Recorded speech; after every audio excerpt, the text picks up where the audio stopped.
అందరికీ నమస్కారం అండి.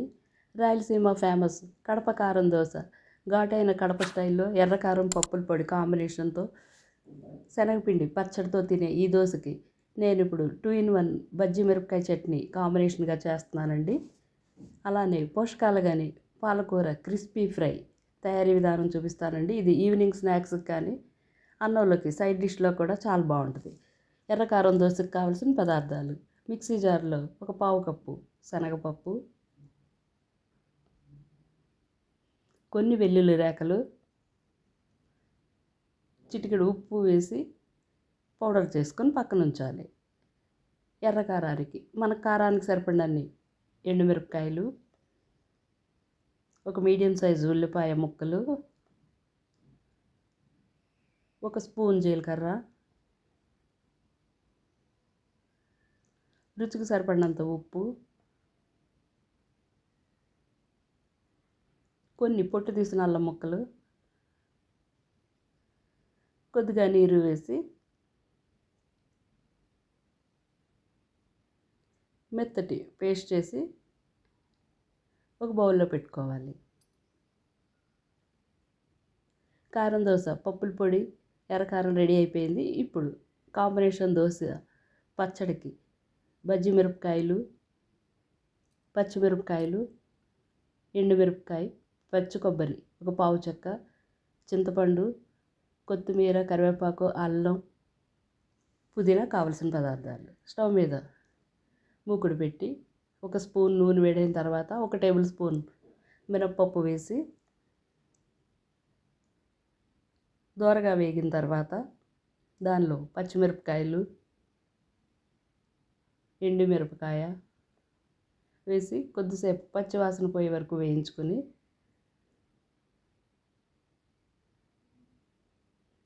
దానిలో అల్లం, చింతపండు, పచ్చి కొబ్బరి ముక్కలు,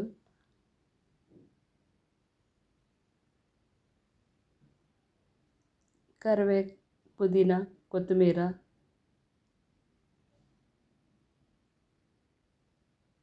వేసి ఇవన్నీ బాగా మగ్గనివ్వాలి. ఇలా బాగా మగ్గిన వాటిలో ఒక ప్లేట్లోకి తీసి బజ్జీ మిరపకాయల్లో గింజలన్నీ తీసుకుని వాటిని కూడా ముక్కలుగా చేసి నూనెలో మగ్గబెట్టి పక్కన ఉంచాలి చల్లారడానికి. ఇప్పుడు తాలింపుకి ఒక స్పూన్ నూనె వేడైన తర్వాత ఆవాలు, జీలకర్ర, కరివేపాకు, శనగపప్పు వేసి తాలింపు బాగా వేగిన తర్వాత ఒక బౌల్లోకి తీసి పెట్టుకొని చల్లారిన బజ్జీ మిరపకాయ మిశ్రమాన్ని మిక్సీలో నీరు లేకుండా ఇలా పేస్ట్ లాగా చేసి తాలింపులో వేసి కలుపుకున్న దాన్ని ఒక బౌల్లో పెట్టుకోవాలి. ఇప్పుడు ఎర్రకారం దోశ తయారీ విధానం: దోశ వేసుకున్న తర్వాత దాన్ని కొద్దిసేపు కాలనిచ్చి కొద్దిగా బటర్ వేసుకుని అది కరిగిన తర్వాత దానిపైన ఎర్రకారం మనకు కావలసినంత వేసుకొని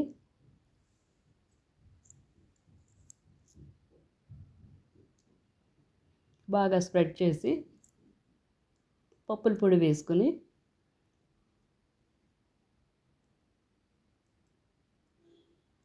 దాన్ని కూడా బాగా కారంలో కలిసేలాగా చేసుకున్న తర్వాత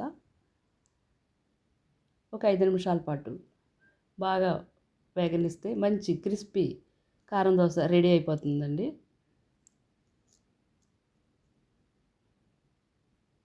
ఈ దోశని ఒక ప్లేట్లో పెట్టుకొని టేస్ట్ చూద్దాం.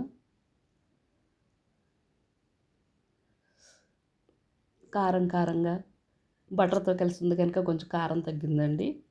చాలా బాగున్న ఈ దోశకి పచ్చిమిరపకాయ చట్నీ కూడా చాలా బాగుందండి. ఈ చట్నీని అన్నంతో కూడా తింటే సూపర్గా ఉంటుంది. ఇప్పుడు క్రిస్పీ పాలకూర ఫ్రైకి కావలసిన పదార్థాలు: పాలకూర ఒక బంచి తీసుకుని శుభ్రంగా కడిగి తడి లేకుండా ఉన్నదాన్ని సన్నగా తురుముకోవాలి.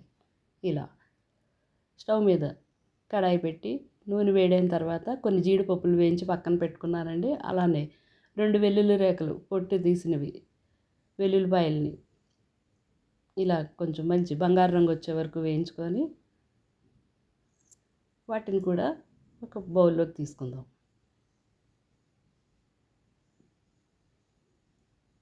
ఇప్పుడు ఆ నూనెలో కట్ చేసి పెట్టుకున్న పాలకూర అంతా వేసి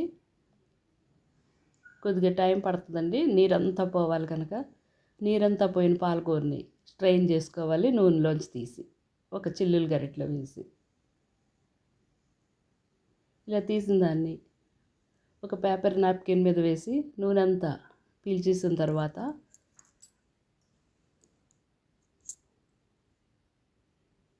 చాలా పొడి పొడిగా ఉన్న ఈ పాలకూరని ఇప్పుడు ఒక మిక్సింగ్ బౌల్లోకి వేసుకుందామండి.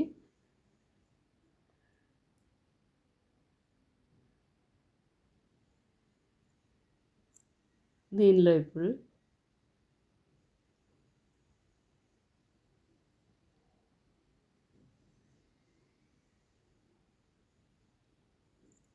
All seasoning spices powder 1 spoon,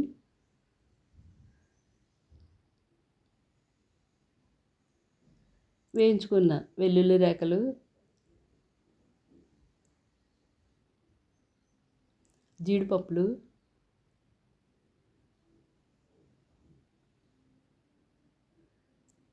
garlic powder,